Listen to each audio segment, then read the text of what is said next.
আজকে আমাদের একজন মেহমান আসছে শিলাইদহ ইউনিয়নের কৃতি সন্তান, শিলাইদহ ইউনিয়ন বিএনপির বর্ষিয়ান নেতা এবং অনেক আমরা তার হাত দিয়েই রাজনীতি শুরু করেছি।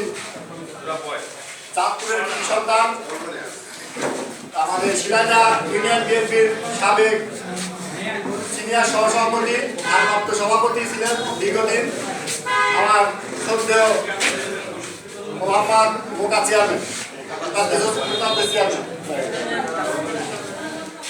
আমরা করতালি আরো উপস্থিত আছেন আরো আমাদের শিলাইদহ ইউনিয়নের ব্যক্তিবর্গ, অত পরিচয় বার্তা গেলাম না, কথা বলার জন্য এই বলতে আমি আরো উপস্থিত আছেন শিলাইদহ কৃতি সন্তান,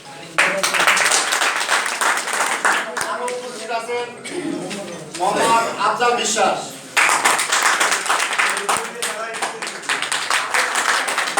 আরো উপস্থিত আছেন আরেক শিলাইদহের সাবেক মেম্বার আমাদের রাজা আব্দুর রাজ্জাক।